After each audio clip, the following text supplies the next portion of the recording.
সাধারণ মানুষ কিভাবে একদম নিঃস্ব হয়ে যায়, ক্ষতিগ্রস্ত হয়, সেরকম একটা গল্প আপনাদেরকে শেয়ার করব। আমাদের এই ঘটনায় দিনাজপুরের একজন ব্যবসায়ী, তার নাম হচ্ছে নূর আমিন শাহ। তিনি একজন বড় ব্যবসায়ী, তার অটো রাইস মিল আছে, ইটের ভাটা আছে ইত্যাদি। তো তার ব্যবসা আরও প্রসার করার জন্য সে আরও টাকা দরকার তার। এরকম একটা পর্যায়ে সে তার এক ফ্রেন্ডকে শেয়ার করে যে আমার টাকার দরকার ছিল।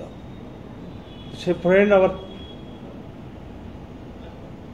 শফিকুল ইসলাম নামে এক ভদ্রলোককে পরিচয় করায় দেয় যে তারা ব্যাংকের সাথে লেনদেন করে, এইভাবে তারা হয়তো লোন টোন করে দিতে পারে, সুবিধা হবে তোমার।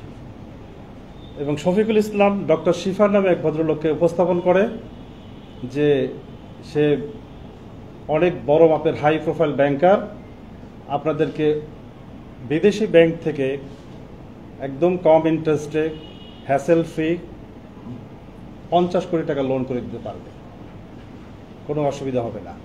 তবে আমাদেরকে অ্যাডভান্স কিছু টাকা দিতে হবে 2%, আর বিভিন্ন খরচ, আমাদের বিভিন্ন সময় যে খরচগুলো সেগুলো মেটাতে হবে। তো ব্যবসায়ী সরল বিশ্বাসে, গুড ফেইথে ওনাদের সাথে ডিল করে। তো একটা পর্যায়ে দেখা যায় যে প্রতিনিয়তই টাকা দিচ্ছে। প্রথমে 10 লাখ টাকা দিয়ে শুরু করে, পরে 20 লাখ, 5 লাখ, 7 লাখ, এরকম বিভিন্ন অঙ্কের টাকা নিতে থাকে। এবং অ্যাজ ইফ ব্যাংকের বড় কর্মকর্তা যেভাবে প্রোফাইল তৈরি করে, প্রোফাইলের কথা বলে, ঘটনাস্থল পরিদর্শন করে, ব্যবসা প্রতিষ্ঠান পরিদর্শন করে, যে তারা বড় ব্যাংকের বড় কর্মকর্তা হিসেবে লোন করে দিবে, লোন করতে হলে যে ধরনের কার্যক্রম সেগুলো তারা পরিচালনা করে। আসলে এগুলো ছিল সবই আইওয়াশ। কোনো ব্যাংকের সাথে আমরা তদন্ত করতে গিয়ে যখন দেখলাম যে আসলে ব্যাংকের সাথে তাদের কোনো এই ধরনের কোনো কর্মকাণ্ড ছিল না, এটা ছিল পুরো পরিপূর্ণই একটা প্রতারণা। তো ধাপে ধাপে অ্যাকাউন্টের মাধ্যমে, বিকাশ এবং নগদের মাধ্যমে এবং নগদ ক্যাশ টোটালে 2,06,00,000 টাকা নিয়ে নেয়। একটা পর্যায়ে আরও টাকার চাপ দেয়। এই বসদের সাথে মিটিং আছে, 5 স্টার হোটেলে বসাবসি হয়েছে, এখানে আমাদের খরচ হয়েছে, বিভিন্ন কথা বলে কিন্তু ওনার টাকাগুলো নিতে থাকে। একটা পর্যায়ে ওনার সন্দেহ হয় যে এত টাকা নিচ্ছে কি কারণে। পরে উনি আইন শৃঙ্খলা বাহিনীর সাথে পরামর্শ করে, কিছু তার বন্ধু বান্ধবের সাথে পরামর্শ করে এবং আমাদের কাছে আসে। এবং এই ঘটনায় বনানী থানায় একটা মামলা রুজু হয়। 2,06,00,000 টাকার প্রতারণার মামলা। এবং আমরা জনগুরুত্ব বিবেচনা করে মামলাটা আমরা সউদ্যোগে পিবিআই ঢাকা মেট্রো নর্থ আমরা মামলাটা গ্রহণ করি। এবং আমরা তদন্তে নেমে দেখতে পাই ঘটনার ভয়াবহতা এবং আমরা সত্যতা উদ্ঘাটন করতে সক্ষম হই। মূল আসামিদের 2 জনকে আমরা গ্রেপ্তার করি এবং এর ভিতরে শফিকুল ইসলাম তিনি 164 করেন এবং 164 ভয়াবহ তথ্য দেন কিভাবে তারা প্রতারণার মাধ্যমে এই ফাঁদটা পাতেন এবং কিভাবে তারা টাকাগুলো ধাপে ধাপে গ্রহণ করেছেন।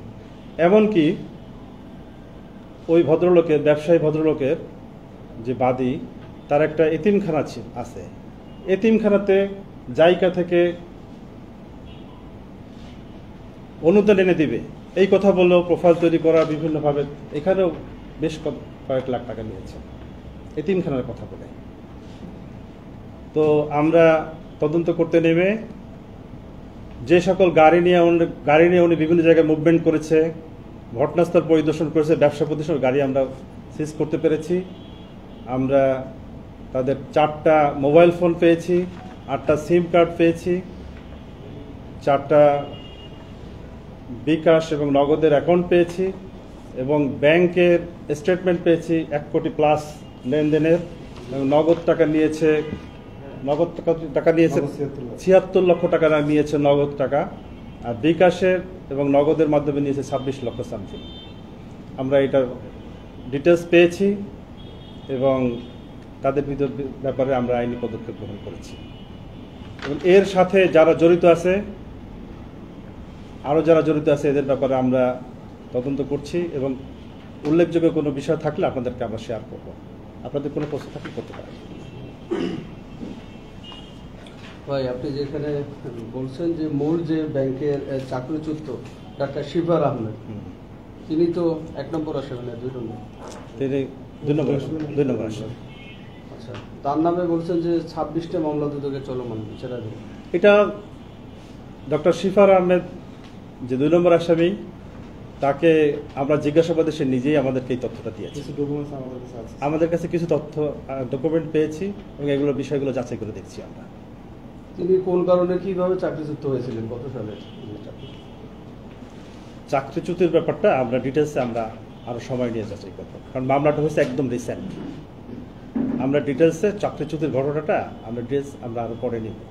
আচ্ছা, তিনি আসলে প্রাইম এশিয়া ইউনিভার্সিটির পরিচালক এবং বেসিক ব্যাংকের ডাইরেক্টর ছিলেন কিনা সেটা যাচাই করেছেন আপনারা? এটা আমরা যাচাই করেছি, ছিলেন, উনি কাজ করেছেন ওখানে, অস্থায়ী ভিত্তিতে কাজ করেছেন।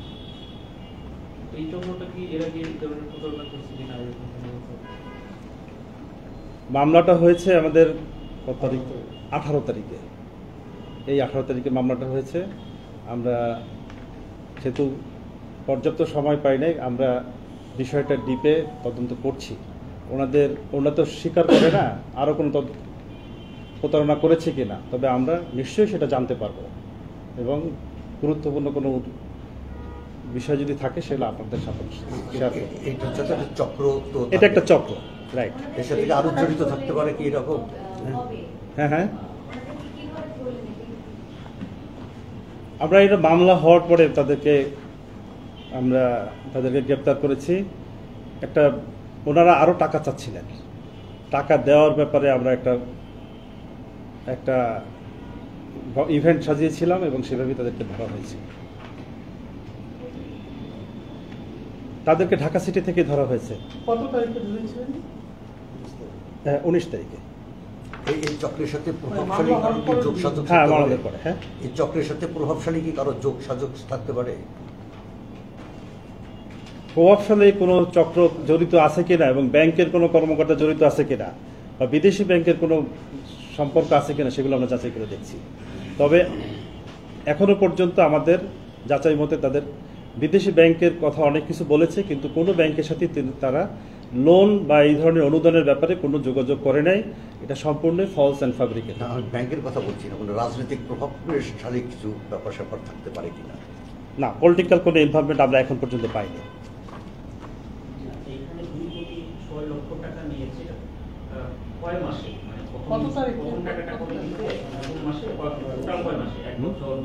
শুরু করছে আসলে টাকাটা টোটাল 9 মাস সময়ের ভিতরে এটা নিয়েছে।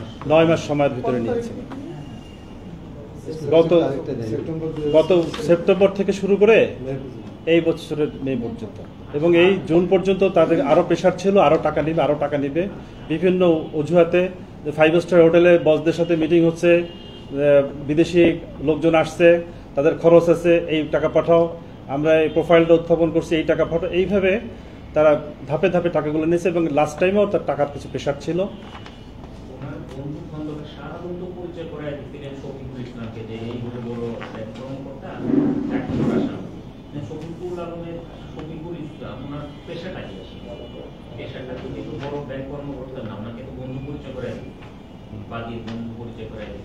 এই চক্রের সাথে তার কোনো ইনভলভমেন্ট আছে কিনা? শাহ আলমের ইনভলভমেন্ট আমরা এখন পর্যন্ত পাইনি, তবে পরিচয় যেহেতু করিয়ে দিয়েছে তারও এর সাথে সম্পৃক্ততা আমরা উড়িয়ে দিচ্ছি না, আমরা বিষয়টা যাচাই করে দেখছি। এখন পর্যন্ত আমরা সম্পৃক্ত পাইনি। না, তিনি ব্যবসায়ী। ব্যাংক কর্মকর্তা হিসেবে পরিচয় করে দিয়েছে। এলাকার লোক হিসেবে পরিচয় করে দিয়েছে আসলে, যে ব্যাংক কর্মকর্তা হিসেবে ওনারা ব্যাংকের সাথে লেনদেন করে, ব্যাংকের কর্মকর্তা উনি এতে সাপোর্ট দিতে পারে, এরকমটা বিষয়। এবং এইটাই প্রতারক চক্র, এইটাকেই প্রতারক চক্র লুফে নিয়েছে। এই প্রতারক চক্র আরো কারো কাছ থেকে বা কোনো পার্টির কাছ থেকে টাকা পয়সা নিয়েছে কিনা এটাই আসলে আমরা এই বিষয়টা যাচাই করে দেখছি। আপনি বলেছেন যে 26 লক্ষ টাকা বিকাশ এবং নগদে নিয়েছে। হ্যাঁ, তো বিকাশ আর নগদের তো একটা লিমিট থাকে। এত টাকা না এই টাকাটা 9 মাসে ধীরে ধীরে অনেকগুলো অ্যাকাউন্টের মাধ্যমে নিয়েছে। নগদ বা বিকাশের কারো সংশ্লিষ্টতা আছে কিনা এটা কি আমরা যাচাই করতে পারি? আমরা এটাও যাচাই করে দেখছি। আমরা তো মামলাটা হয়েছে 18 তারিখে, তো প্রত্যেকটা বিষয় যাচাই করতে একটু সময় লাগবে। আমরা কোর্টের অর্ডারও আছে, আমরা এই বিকাশের বিষয়টাও যাচাই করে দেখছি। যদি কারো সম্পৃক্ততা থাকে তাদের বিরুদ্ধে আইনি ব্যবস্থা নেব ইনশাআল্লাহ। 164 কবে? 164 হয়েছে 22 তারিখে। 19 তারিখ গ্রেপ্তার, 22 তারিখে 164। আমাদের রিমান্ড এসেছিল, রিমান্ডের পরে আমরা 164 হয়েছি। তাদের বিরুদ্ধে তো অন্য কোনো মামলার তথ্য পেয়েছি, কোনো মামলার তথ্য কোনো আছে? প্রতারণা করেছে? না, মামলার ওভাবে না, আমরা তাদের স্বীকারোক্তি বলে ডক্টর শিফার 26টা মামলার কথা বলছি, দুদকের মামলা। সেই বিষয়গুলো যেহেতু দুদক কর্তৃপক্ষ আছে, আমরা যাচাই করে দিয়েছি। আমাদের কাছে কিছু পেপারস আমরা উদ্ধার করতে পেরেছি, বাকিগুলো আমরা যাচাই করছি। না, এখন তার বরাদ দিয়ে কি আমরা বলতে পারবো যে 26টা মামলা চলমান, যেহেতু আপনার ক্রস চেক করেনি এটা? না, উনি স্বীকার করছেন, উনি নিজেই বলেছেন। ঠিক আছে, দুদকের মামলা আছে, এটা আপনি বলতে পারেন। এটা আমাদের কাছে ডকুমেন্ট আছে। 26টার সংখ্যাটা কনফার্ম করতে না পারলেও কিন্তু দুদকের মামলা রেফারেন্স আমাদের কাছে আছে।